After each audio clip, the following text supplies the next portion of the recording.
In the exciting, ever fascinating world of chemistry, we are looking at, gotta shrink this up so I can get it all in there. Kinetics, chemical kinetics. Chemical kinetics are defined as area of chemistry dealing with the speed or rate of a chemical reaction. And the factors that control rate of reactions, those would be physical condition or phase. So the smaller the particles, the more they react. Concentration, the higher concentration, the more it reacts, quicker it reacts. Temperature, for solids and liquids, higher temperature, quicker reacts. And the presence of a catalyst, we'll talk about that on Friday. It's a substance that increases the reaction without being consumed. All right, so we have two types of kinetics. We have the average rate of reaction or instant rate of reaction. Average is the change of the concentration over a specific of a substance over a specific length of time, and an instantaneous change in a specific moment in a reaction. We're going to do average more than instantaneous because it's a lot easier to do. So what we're going to do is look at a problem like the following. Now, we can look at all these, write these all down. We'll do a couple more in class. But all we're going to do is we're going to compare two intervals. So we're going to take the change in concentration. That's from 0.0905 molar to negative 0.1000 molar. When we do that, we get a negative 0.00905 molar. But we're not going to worry about that negative sign. All that means is that it's disappearing. So it's a rate of disappearance. And then we're going to go from 50.0 seconds to 0.00 seconds. So, of course, that's 50.0 seconds. We divide those through, and we get 0.000190 molar per second. That is the average rate of reaction. And we'll do a couple more of these in class just to make sure we understand. All right, now, we do also apply stoichiometry to the rate of reactions. So, we look at our reaction. If we take the coefficients times the reactants, and they yield the coefficients times their reactants.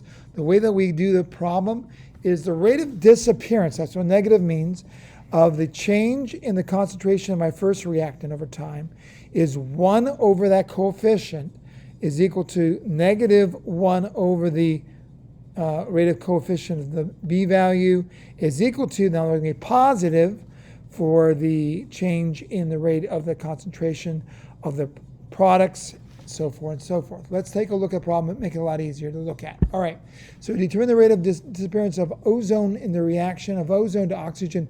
If the rate of appearance of oxygen is 6.0 times 10 to the minus 5th molar per second. All right, so here's our reaction. Ozone going to oxygen and balancing up 2 ozones gives us 3 oxygens. So if we apply the equation we had before, we say that negative, and all negative means it's disappearing, 1/2 of the rate of disappearance of ozone per time is equal to 1/3 the rate of appearance of oxygen over time. Now, that negative just means that's the rate of disappearance, so we can get rid of it, okay? And we're looking for the rate of disappearance of ozone, and that's what that value, delta T, concentration of ozone over time, is equal to. All right, so we're going to solve up for that. And the way we do is we're going to multiply both sides by 2. So the rate of disappearance of ozone is going to be equal to 2/3 the rate of appearance of oxygen. And it just happens that we know the rate of oxygen, which is 6.0 times 10 to the minus 5th molar per second. So we plug it in, and the rate of disappearance of ozone is 4.0 times 10 to the minus 5th molar per second. All right, here's another problem. That's the answer.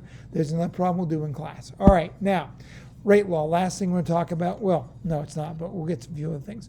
Rate law is defined as the means to determine the rate of chemical reaction. The way that we do this is we take our values, again, for our reaction, and the rate is equal to a constant called the rate law constant times the first reactant to its exponent and the second to exponent, but those exponents do not apply to the coefficients. So how do we find them? Well, we take a problem like the following. You'll have to copy this down. And what we're going to do for to find the first coefficient is we're going to compare the first and the second rates of reaction. And then to find the second coefficient, we're going to take the second and third reaction. So let's take a look at that again. So if I want to take my rate of reaction, I want to find that first x. Again, we're looking for the second to the third reaction. So we're going to take my second reaction and its exponents. And from the problem, we see the second reaction has a concentration of NH4 ammonium ion is 0.0200 molar, and nitrite ion is 0.200 molar. And from our first reaction, we have 0.0100 molar and 0.200 molar. Now, why did I pick those?